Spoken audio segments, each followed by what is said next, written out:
JonTron.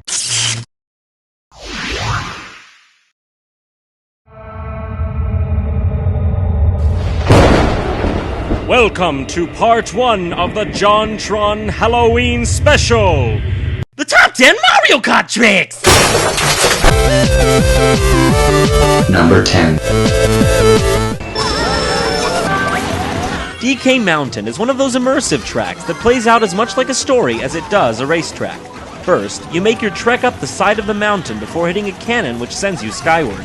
Please notice that this constant velocity maintained is definitely physically accurate. After reaching the top of the mountain, you make your way back down the rocky path while satisfyingly pummeling the enemies ahead of you. I've always liked this level because it stands out from the rest. It's not just flat, it's multifaceted, allowing for much strategy. With its colorful backdrop, expressive scenery, and varied terrain, DK Pass holds up a solid number 10 spot on this list.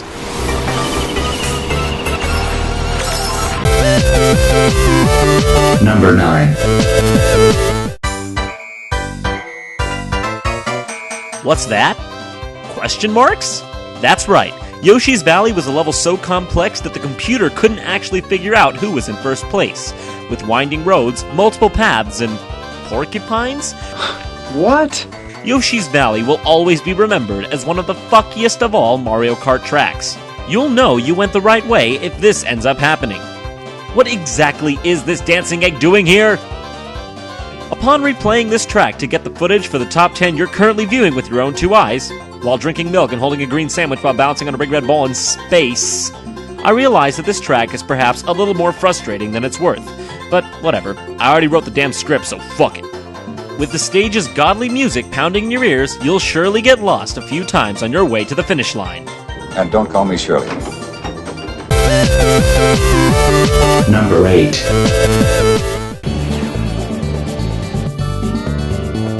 Innovation is the word that comes to mind when I think of Daisy Cruiser.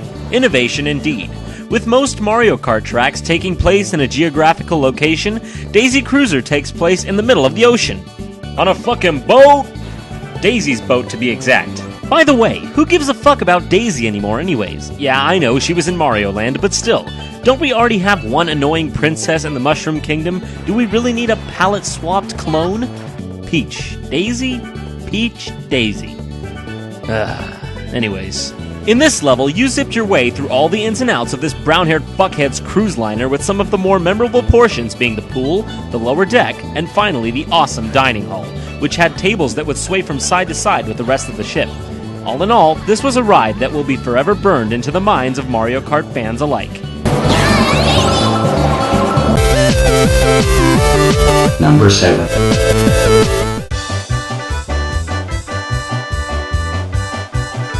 If you asked me what it is that's so awesome about Choco Mountain, chances are I wouldn't really be able to tell you in 10 words or less, but anyone who's played this level knows just what I mean when I say amazing.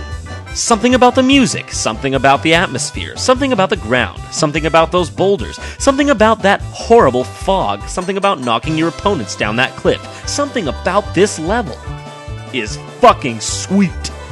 Unlike some of the more unfun chocolate-themed levels, Choco Mountain was always a smooth ride all the way through.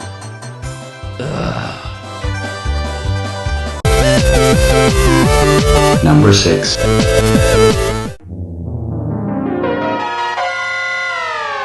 Bowser's Castle has endured Mario game after Mario game as a staple that brings the series together through each succeeding iteration.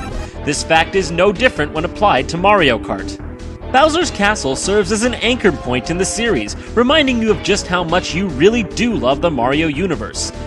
The ones on Super Nintendo were challenging, and the background was just kind of mystical, while the one on the N64 was grand and epic. And the one on Double Dash was a constant reminder to the awe and inspiration behind Bowser's architecture. Sure, maybe if you strip these levels of their colors and themes, they would be nothing special, but that's not really what Mario is about, now is it? These levels were a constant reminder that when a developer puts their time, effort, and love into a project, something amazing can happen. Perhaps the best times we've all had playing these games are the times we felt we were really a part of the Mario universe, and the Bowser Castle levels are a true testament to this. In Mario Kart, Mario World, or other, Bowser's Castle will always live on in our hearts as a solid foundation to why we play video games in the first place.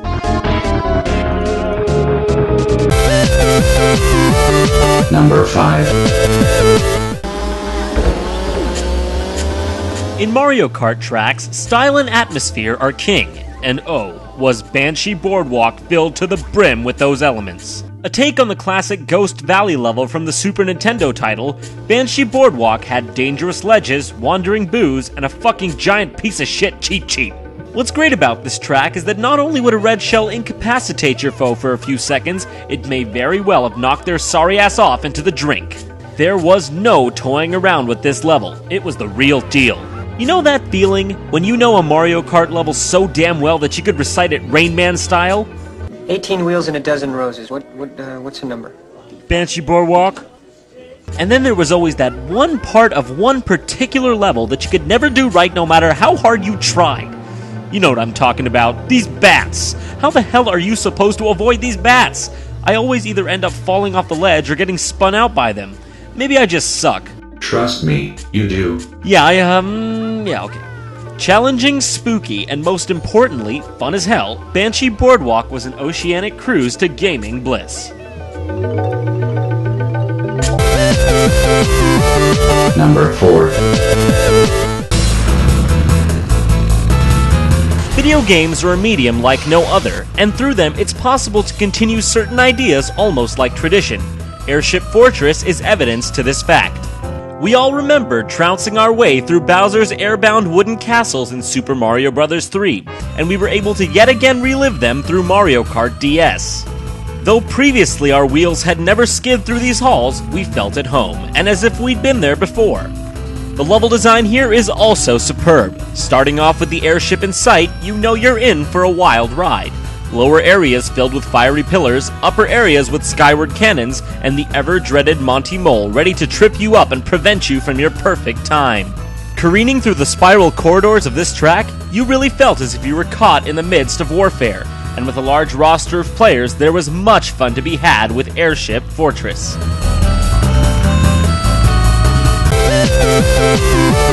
Number 3.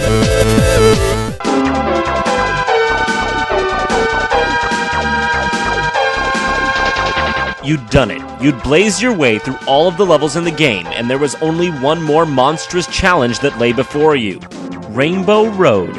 Throughout every installment of this series, Rainbow Road has proved that Mario Kart lives on in the hearts of many a generation, with each version bringing something new to the table. Don't be fooled by this track's multicolored exterior, because below the surface lies a lengthy and treacherous journey. Sure, some versions are more challenging than others, but Rainbow Road is and was always a trek through adversity. Some people may argue that Rainbow Road is too plain, overlong, and boring, but nay, I say, it ain't that way.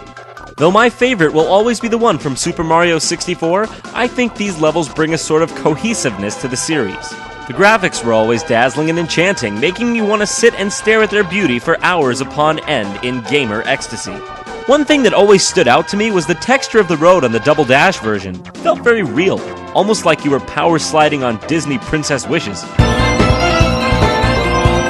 Not to mention the music on these tracks. Always a delight. Some things can't be definitively judged by skill or quantity, and Rainbow Road is such a thing. I can't tell you my exact reasons, but I know that my gaming brethren and sistren would vigorously agree with me. Rainbow Road is and will always be a magical experience that can be shared by all for years to come.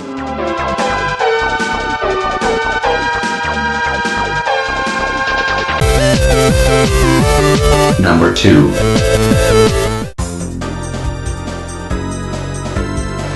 Wario is such an anomaly.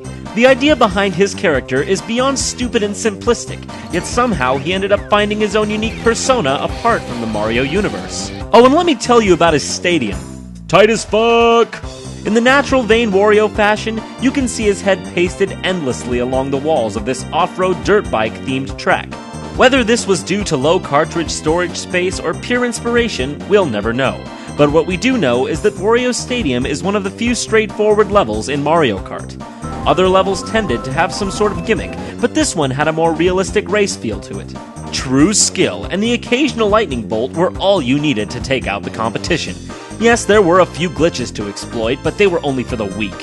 One of my favorite parts of this track was the fact that if you could pin someone with a red shell right as they were nearing the jump in the middle, you could knock them down and warp their position intensely backwards, as they had to start all over from a previous position.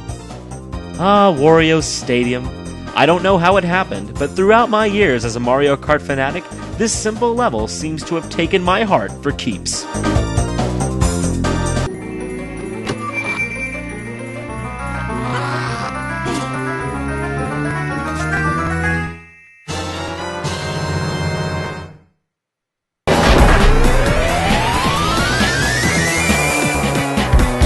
What's this? Waluigi?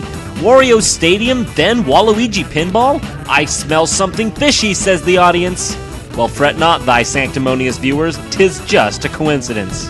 I remember reaching this level for the first time on Mario Kart DS and instantaneously cracking an ever so joyous smile. This level is happiness incarnate, or in cartridgeate. Yeah. You initially start off as a pinball and launch up through Space Mountain. Thenly, you're left to barrel down the high rises alongside your pinball brothers and sisters, finally reaching a pinball area where you've got to dodge bumpers and more balls. More balls. Lord have mercy. The great thing about this level is how immersive it is. It feels incredibly lightweight and natural, and it's just pure fun at the core. And oh, listen to that music!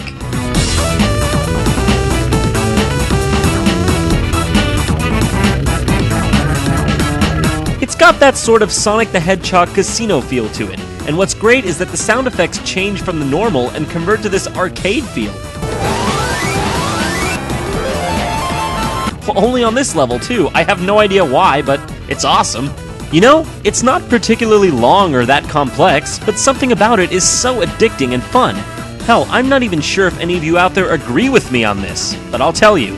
As it stands, Waluigi Pinball is for sure my favorite Mario Kart track.